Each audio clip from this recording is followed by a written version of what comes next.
సంతానము నిరుపేద అయ్యెను. మొదటి పఠనము పునీత పౌలు గారు కొరింథీయులకు రాసిన 2వ లేఖ 8వ అధ్యాయము 1వ వచనం నుంచి 9వ వచనం వరకు. సహోదరులారా, మసిడోనియాలోని దైవ సంఘములలో దేవుని కృప ఏమి యొనర్చినది మీకు తెలియవలెనని మా అభిలాష. అచ్చట అవి పడిన కష్టముల ద్వారా తీవ్రమగు పరీక్షకు గురి చేయబడినవి. కానీ వారు మహానందమును పొందినవారై నిరుపేదలైనను గొప్పగా దానములొనర్చిరి. వారు ఇయ్యగలిగినదంతయు ఇయ్యగలిగిన దానికంటే అధికమగు ఇచ్చిరని నేను దృఢముగా చెప్పగలను.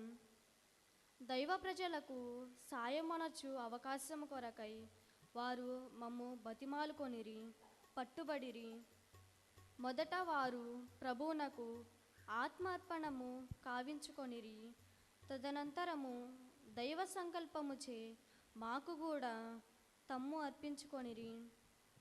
వారిని గూర్చి ఇంతగా మేము ఊహింపలేదు.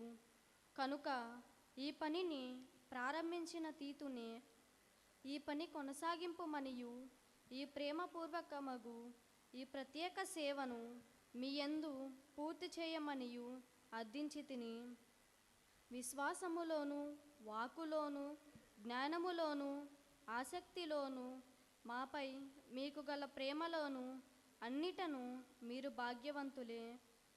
కనుకనే ప్రేమపూర్వకమగు ఈ సేవలో కూడా మీరు ఉదారముగా ఉండవలెనని మా అభిలాష.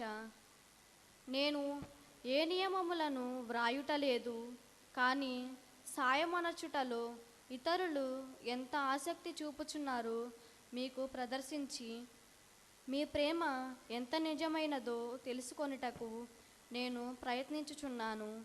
మన యేసుక్రీస్తు ప్రభువు కృప ఎట్టిదో మీరు ఎరుగుదురు గదా. తాను భాగ్యవంతుడై ఉండి కూడా తన పేదరికము వలన మిమ్ము భాగ్యవంతులను చేయుటకు ఆయన నిరుపేద అయ్యెను. ఇది ప్రభువాకు. సర్వేశ్వరునికి వందనములు.